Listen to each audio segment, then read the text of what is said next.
2026ஆம் ஆண்டு உங்கள் அனைவரது வாழ்விலும் நல்ல வளமும் நலமும் செல்வமும் ஒளியும் ஆரோக்கியமும் சேர பாலமுருகன் நான் பிரார்த்தனை பண்ணிக்கிறேன். அண்ணா பேர் ஆஸ்ட்ரோ மாதிரி எப்படி விஷயம் பாருங்க, ரெண்டு ஜோதிடர்கள் சேர்ந்து பலன் சொல்றது எவ்வளவு ஒரு கஷ்டமான விஷயம். ரெண்டு ஜோதிடர்கள் சேர்ந்து பேசவே மாட்டான், எல்லாருக்கும் தெரியும். ஒரு ஜோசியர் வந்து சொன்னா இன்னொரு ஜோசியர் அதை ஆப்போசிட்டா தான் சொல்லுது.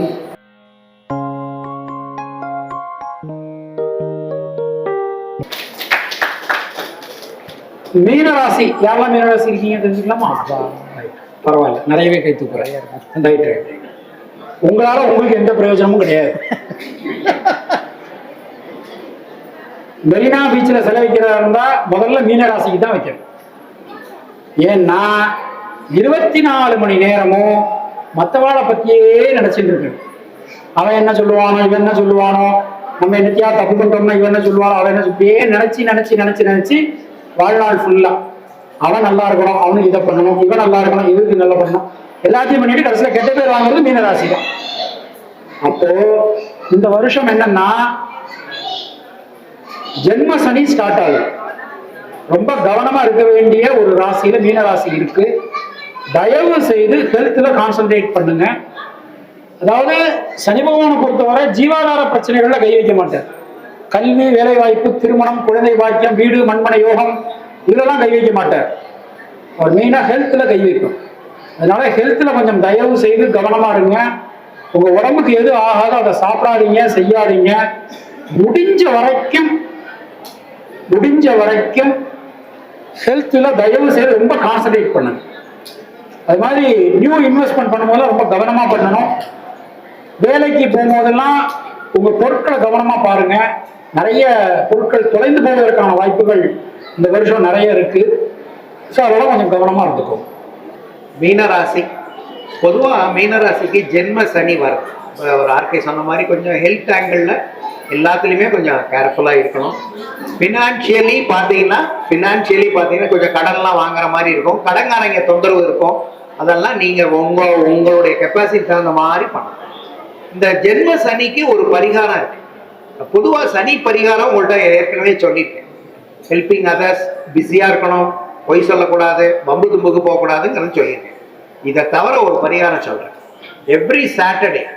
எவ்ரி சாட்டர்டே காலையில் நீங்கள் குளிக்க போகிறதுக்கு முன்னால் ஒரு அரை கிலோ பச்சரிசி குக்கரில் படிச்சிருங்க. படிச்சுட்டு அதை அப்படியே வெளியில் வந்து ஒரு தாம்பாளத்தில் போடுங்க. நல்லா ஆறிடும். உங்கள் கையால் கொஞ்சம் கருப்பு எள்ளு கலந்துருங்க.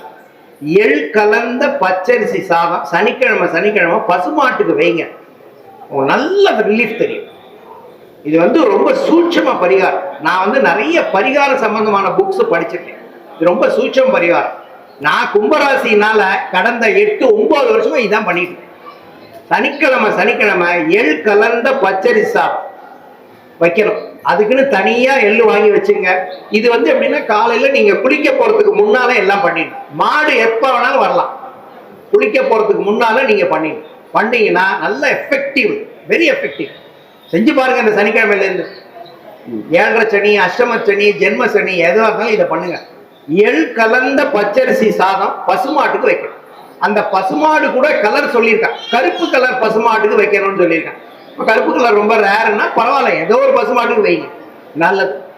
இது வந்து ரொம்ப எஃபெக்டிவா இருக்கும். இந்த மீனராசிக்காரங்க இப்போ பண்றது ரொம்ப ரொம்ப ரொம்ப நல்லது. பொதுவாக வந்து சனியோடைய ராசி மகரம், கும்பம்லாம் இதெல்லாம் இந்த பரிகாரம் எல்லாம் பண்ணணும். நல்லா இருங்க. நான் வந்து பண்ண ஆரம்பிச்ச பிறகு நிறைய ப்ராப்ளம்லாம் எனக்கு பர்சனலாக சால்வ் ஆச்சு, இன்க்ளூடிங் மை ஹெல்த். போன வருஷம் சயாட்டிக் நர்வு ப்ராப்ளம் வந்தது ஜென்ம சனி.